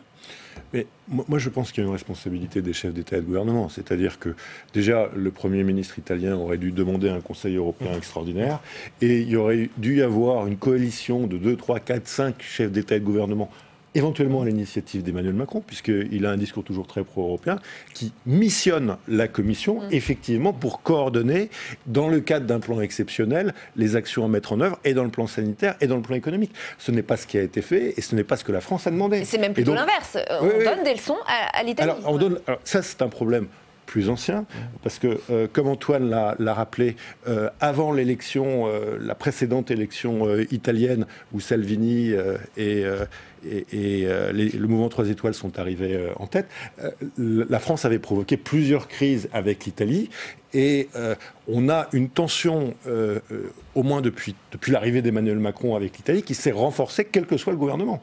Et au sein du Parti démocrate, certains considéraient qu'Emmanuel Macron avait fait gagner les populistes, et notamment sa mise en scène de moi versus Salvini, que Salvini a utilisé. Donc là, il y a une responsabilité, il y a une co-responsabilité française et italienne dans ce jeu de dupes, et c'est pas favorable à la démocratie. Et je pense que il faut qu'on apaise, et l'apaisement suppose beaucoup de responsabilités, notamment des responsables français, parce que à de très nombreuses reprises, beaucoup de responsables ont été très maladroits à l'égard de l'Italie. Et il y a même, j'ai envie de dire, il y a même une petite musique assez générale dans les discours officiels ici en France qui laisse entendre qu'on se débrouillera mieux que l'Italie, qu'on n'a pas le même système de santé. C'est ce que pensent tous les Italiens, je voudrais juste les plus modérés. Gérard Larcher, président du Sénat ce matin sur Europe 1, qui nous dit « Je ne sais pas si l'Italie a tort ou raison de se barricader, mais je pense que les réponses que nous apportons dans notre pays sont à la hauteur. » On n'est pas loin de juger que les mesures italiennes sont excessives finalement. Il y a une réalité qui est le nombre de lits en réanimation, c'est quand même le cœur du problème. Les services intensifs, il y a plus de lits en France et probablement un peu mieux répartis en France par rapport à la population globale que ça n'est le cas en Italie. Mais ça n'est pas dans le sud de l'Italie que la vague a dépassé la capacité du système de santé. C'est en Lombardie, dans un endroit où le système de santé, contrairement à ce que M. Véran ou à ce que M. Larcher avait l'air d'en penser ce matin, est quand même relativement bien organisé. Une des régions les plus riches d'Europe. Donc je pense qu'on devrait effectivement s'abstenir de donner les leçons à l'Italie, mais ce que ça nous dit surtout, c'est que l'Union européenne est un zombie. Il n'y a plus de solidarité européenne. Ce qu'on a vu depuis 2 jours. Regardez, il y a quelques semaines, on en était à se demander si le coronavirus serait au Parti communiste chinois ce que Tchernobyl a été au Parti communiste en URSS. Je pense que la question aujourd'hui, c'est est-ce que ça n'est pas en train d'être pour l'Union européenne ce que Tchernobyl a été pour l'URSS. Et c'est le cas pas seulement pour l'Union européenne, d'une certaine manière, c'est le cas pour l'Occident. Quand on voit l'attitude de Donald Trump, alors si Ndiaye est maladroite, Donald Trump, il est encore au-delà. Vous voyez hier la porte-parole de la Maison-Blanche expliquer sur Fox News que le président des États-Unis est la plus haute autorité qui puisse exister en matière de virus. Voilà, moi je veux bien qu'on puisse faire un peu d'électoralisme, enfin je ne suis pas bégueule vis-à-vis du populisme, mais il y a quand même des limites et je pense que l'Occident est en pleine déroute. Et la question qu'on a beaucoup posée ces dernières semaines, est-ce qu'un modèle autoritaire est plus efficace en période de pandémie qu'une démocratie? Je pense qu'on passe en fait à côté du sujet. La question, c'est plus le communisme ou le capitalisme, c'est une question de civilisation quasiment, parce que vous le citiez, pardon, qu'est-ce qui a permis aux pays asiatiques de s'en sortir? Ce ne sont pas seulement les réponses des pouvoirs publics, ce sont les mesures de distanciation sociale et le fait que les Asiatiques les aient appliquées. C'est la sphère de culture confucéenne, enfin de Confucius en quelque sorte. Et c'est comme si nous étions tellement engoncés dans nos propres conforts que nous avons perdu tout réflexe. On le voit encore, vous voyez encore à l'heure actuelle, soit des responsables politiques, soit des gens dans la rue qui disent « alors tu n'embrasses plus ou tu te serres plus la main », comme si c'était une question de courage, mais c'est pas « je suis en terrasse pour faire face à des terroristes », le virus n'en a rien à foutre qu'on soit en terrasse. Et donc je pense qu'il y a un vrai sujet civilisationnel et nous sommes en train de nous rendre compte, derrière l'aide annoncée par la Chine à l'Italie. Alors après, on peut en discuter. Effectivement, les Européens ont aidé l'Italie et la Chine a été un des premiers pays. Non, les Européens n'ont pas aidé l'Italie parce que la réponse qui a été faite au gouvernement italien de la part des États d'Europe du Nord, c'était non, nous n'allons rien vous envoyer parce que nos opinions publiques ne comprendraient pas. Donc autant dire que face à la Turquie, c'est exactement la même chose. Je ne vois pas comment on peut défendre l'idée d'une citoyenneté européenne et je crois à l'idée de l'Europe. Les Européens ont aidé la Chine dans ces circonstances-là. Italie et France. Mais là, on est aujourd'hui. Oui, là, nous sommes aujourd'hui. Là, c'est l'Italie qui est dans une situation calamiteuse et c'est l'Europe qui est en dessous. Et ce soir, des correspondants français en Italie, des médias comme l'AFP, Radio France ou La Croix signent une tribune qui est à lire sur le site de Libération et ils disent la France doit prendre la mesure du danger. Ils sont correspondants en Italie, Philippe Murer. Il a tout à fait raison. En fait, ce gouvernement fait de la communication, il court derrière l'épidémie, il n'arrive pas à être devant l'épidémie. Et la progression de l'épidémie est vraiment inquiétante en France. Et le gouvernement nous a dit au départ c'est une grippe, c'est pas très grave, c'est un peu comme une grippe, et les gens ne se rendent pas compte du danger. Pourquoi ? Parce qu'on est dans une courbe exponentielle. En Italie comme en France, on a les mêmes progressions. On fait x10 toutes les semaines. Vous imaginez si vous prolongez les courbes, x100 au bout de 2 semaines, si on ne fait rien, x10 000 au bout d'un mois, on a 1 million de malades, quoi. Donc c'est pas possible de continuer comme ça. J'espère que M. Macron va prendre ses responsabilités en tant que président et va prendre des mesures fortes. Mais ce qui ressort, c'est qu'en fait, on est à 9 jours de l'Italie. C'est le professeur Eric Combe qui le disait hier dans La Grande Confrontation. En fait, sur LCI, on est à 10 jours de l'Italie et on aura exactement le même type de problème. Et c'est pas le nombre de lits qui va nous aider, qu'on ait 2 fois plus de lits. C'est ce qu'a dit Matteo Renzi ce matin, ancien Premier ministre italien qui était sur RTL. Et il nous dit ce qui s'est passé en Italie va devenir la nouvelle règle dans toute l'Europe. La France ne doit pas faire les mêmes erreurs que l'Italie. Vous ne devez pas perdre du temps, nous dit-il. Et il a raison parce qu'effectivement, on a l'expérience de l'Italie, on a l'expérience des pays qui réussissent à contrôler un minimum comme la Corée du Sud. Il faut en profiter. Mais l'Union européenne, effectivement, était un zombie. Elle montre qu'elle ne sert à rien. En fait, quand les Italiens demandent de l'aide, appellent à l'aide en disant que dans les hôpitaux, ils s'en sortent plus, les Allemands bloquent à ce moment-là les exportations de matériel médical et empêchent les Italiens d'y avoir accès. Il n'y a aucune solidarité. L'Europe ne sert à rien. Elle ne fait que bloquer les décisions. Parce qu'effectivement, si on convoque un Conseil européen, il va falloir 2 jours pour y aller. Il va falloir se mettre d'accord à 27 pays. Ça ne marche pas, ça ne marchera jamais. C'est une crise exponentielle. Il faut prendre des décisions en urgence. Et moi, ce que j'espère, c'est que M. Macron prenne des décisions nationales. Il prenne des décisions nationales en urgence au lieu d'attendre encore que l'épidémie s'aggrave. Parce qu'on aura un problème de manque de lits si l'épidémie monte. Et ça serait gravissime. Je pense que ce soir, il y a une tragédie déjà en Italie. On a 1000 morts. On a un tiers des morts qu'il y a eu en Chine. En Chine, il y a eu 80 000 contaminés. On a atteint 3 000 morts. On a déjà 1000 morts en Italie en seulement 2 semaines. C'est considérable. Donc il y a un drame humain et un drame national en Italie. Je ne suis pas sûr que le bon moment, ce soit de faire la leçon aux Italiens ou indirectement de nous mettre en avant par rapport aux Italiens. Le deuxième point, c'est qu'il y a une inquiétude extrêmement importante dans les pays asiatiques. Moi, je reçois des messages en permanence, toute la journée, de mes amis en Chine, en Corée, à Taïwan, à Singapour, qui me disent une seule chose: pourquoi vous ne faites rien? Ils ont raison. Mais pas seulement, je ne parle pas seulement sur la question des décisions politiques. Je parle aussi au sein des sociétés, en disant, vous avez face à vous une épidémie qui va avoir des conséquences sanitaires, économiques et politiques considérables. Et nous, d'Asie, on a l'impression que vous ne faites rien. Et la grande différence en Asie, c'est que vous avez une responsabilité individuelle et collective qui est beaucoup plus forte. Je suis désolé, elle est beaucoup plus forte en Asie, et notamment en Asie. C'est l'idéologie néolibérale. La société liquide, la société de la libre circulation, la société de l'individu, comme vous le Je ne crois pas qu'on compte sur une société très éloignée du libéralisme. Je suis pas sûr que... Mais non, mais c'est la société de l'individu. Ni Taïwan. En fait, mais ça, c'est civilisationnel, ça n'a rien à voir avec le libéralisme. Je pense qu'il y a un autre point qui est aussi une expérience historique. Évidemment, le cas du SRAS en 2003 a marqué les esprits. Si vous voulez, ma classe d'âge en 2003 étaient tous à l'école, et tout le monde va vous dire aujourd'hui, on a été traumatisés quand on était au collège ou au lycée par le SRAS, et donc en fait on sait les bonnes mesures à adopter. On sait la distanciation sociale, on sait qu'on ne va pas aller voir les personnes âgées, on sait qu'on ne va pas aller dans les bars, on sait qu'on va porter des masques, on sait qu'on ne va pas se serrer la main. Et c'est des mesures extrêmement simples qui ne sont pas suffisantes, mais au moins permettent de freiner. Aujourd'hui, vous êtes à Paris, tout le monde se serre à la main, tout le monde est dans le métro, tout le monde sort, et entre guillemets, la vie continue. C'est très important. Je voudrais qu'on en revienne à l'idée que vous avez avancée, Jean-Sébastien Ferjou, cette question sur la solidarité entre les États, et notamment au sein de l'Europe. Et on écoute ce qu'on disait ce matin sur ce plateau, Jean-Lin Lacapelle, député européen du Rassemblement national. Écoutez. Fermer les frontières, c'est un petit peu c'est impossible de toute façon. Il suffit de suspendre Schengen et le traité le permet aujourd'hui. Vous pouvez sans aucun problème retrouver les frontières. Et vous voyez bien que l'Union européenne, elle se brise, puisque l'Autriche, la Slovénie ont décidé aujourd'hui de mettre en place des frontières. Il fallait le faire, nous l'avons dit. On s'est laissé totalement, on s'est laissé rattraper par ce virus, et nous sommes dans une improvisation quotidienne aujourd'hui, comme d'ailleurs l'Union européenne, puisque moi-même étant député européen, depuis quelques jours, on assiste à un cirque total.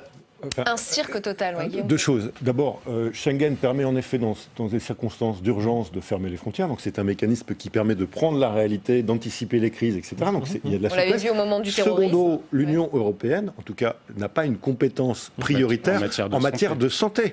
Elle a une compétence essentiellement d'appui. Et donc c'est pas une affaire de la Commission, c'est pas une affaire du Parlement, c'est une affaire de solidarité entre les États. Donc c'est pas les institutions communautaires qui sont responsables. Elles peuvent proposer. Et encore, c'est compliqué. Vous avez raison d'un point de vue institutionnel, mais du point de vue du citoyen. Oui, mais je comprends. Mais on n'est pas en fédération. Qu'on le veuille ou non, nous ne sommes pas en fédération. Donc l'Union européenne n'a pas les moyens de le faire. Nous sommes dans la zone et même euro. Quand elle propose... Et la réaction première de l'Allemagne, même si elle a changé ce matin, à partir du moment où la santé des Allemands est en jeu, sur la règle budgétaire, c'était quand même tant que ça concernait la santé des Italiens, c'était on s'en fiche un peu. Maintenant que ça concerne la santé des Allemands, on peut le tourner dans tous les sens qu'on veut. Je suis absolument d'accord avec ce que vous avez dit. La compétence de l'Union européenne, enfin l'Union européenne n'a pas de compétence première en matière de santé. Et ça n'empêche pas que nous avons des passeports où il y a écrit citoyen européen. Je ne vois pas comment un Européen aujourd'hui peut se dire qu'il est européen. Il n'y a pas de continuité, on peut se préoccuper de notre voisin ici, de notre grand-mère. Je ne vois aucune solidarité ni aucune préoccupation vis-à-vis d'une grand-mère italienne ou même d'un Allemand. Et c'est ça le drame européen, c'est que nous n'avons pas su construire ce lien-là. Et là, nous sommes au pied de cette réalité. Je suis bien d'accord, et donc on doit se poser la question politique. Est-ce qu'on veut que l'Europe existe et dans ce cas-là, il faut inventer le vivre ensemble ou alors on le remise. C'est presque un peu tard dans les circonstances. Mais non, parce que c'est des situations comme ça qui permettent d'avoir un choc. Le problème, c'est que le dernier vrai choc européen date de l'après-guerre. La vérité, elle est là. Non, le dernier grand choc, il date de 2008. Il y avait un président qui s'appelait Monsieur Sarkozy, qui a réussi à taper du poing sur la table et qui a mis tous les dirigeants occidentaux, parce que Angela Merkel, déjà à l'époque, ne voulait rien faire, puisque c'est Angela Merkel qui n'a jamais pris une seule décision vraiment d'importance, sauf contre l'avis de tout le monde ou en ne consultant personne. Et là, la réalité est exactement la même. Ce qu'on voit là à l'heure actuelle, c'est que M. Macron fait beaucoup de discours. Est-il à la hauteur de ce genre d'enjeu historique ? Non, mais parce que le krach qu'il y a eu boursier aujourd'hui et l'ampleur du choc économique, il est majeur. Serons-nous capables de prendre les mesures qui nous permettent de faire face à cette crise ? Et ensuite on fait circuler la parole. Quand je parle de choc qui permet de créer une citoyenneté, ce sont des types de chocs sanitaires qui ont permis de créer l'État social en Europe, ou ce sont des chocs de type politique et des guerres qui permettent de repenser la citoyenneté. Ce n'est pas une crise économique, ça ne l'a jamais été. C'est ce que je voulais dire. Maintenant, sur ce qu'a fait Sarkozy, j'en suis très au courant, j'étais conseiller spécial à la présidence française de l'Union européenne. Et à cette époque-là, ce que nous avions essayé de faire comprendre au président de la République de l'époque, qui a très bien compris, c'est qu'avant de parler en Europe, il faut écouter. Et deuxièmement, la posture de responsabilité, c'est pas faussement l'intérêt européen, c'est l'intérêt général européen et comment on co-construit. Mais on était à une autre époque. C'est-à-dire qu'il y avait toute une série de dirigeants qui avaient vécu la chute du mur ou qui avaient encore des liens avec la guerre, qui pensaient véritablement européen. Moi, ce que je peux vous dire aujourd'hui, c'est que je le regrette, mais ma génération, la génération qui a fait la première Erasmus, n'est pas vraiment une génération européenne qui pense européen. Et donc, il y a un problème générationnel. Là, on voit qu'il y a un énorme et puis, il y a un problème, comme vous l'avez dit, français. Rapidement, Guillaume, est-ce qu'il y en a d'autres ? Il nous reste 3 minutes. Le problème de l'Europe, c'est que, oui, les discours, c'est important, mais c'est 10% du sujet. Le problème de l'Europe, c'est que c'est 80% de la méthode et 10% des relations humaines fondées sur l'empathie. Et là, il y a un sujet, peut-être, de la France actuelle. Antoine Mondal. Je suis tout à fait d'accord. La question, c'est pas tant l'Union européenne, est-ce que l'Union européenne n'a pas agi, elle n'a pas la prérogative pour le faire. C'est la question de la solidarité européenne, la question de la coopération européenne. C'est très difficile de porter un projet européen alors qu'on avait 7 semaines pour se préparer, qu'il y a 7 semaines que l'ensemble des administrations travaillent. Et les administrations travaillent. On ne peut pas dire que les fonctionnaires français, les fonctionnaires européens, les fonctionnaires en Italie n'ont rien fait pendant cette semaine, mais qu'il n'y ait pas eu de décision politique forte tous les jours qui ait permis de mettre en scène cette coopération et surtout de faire vivre cette coopération.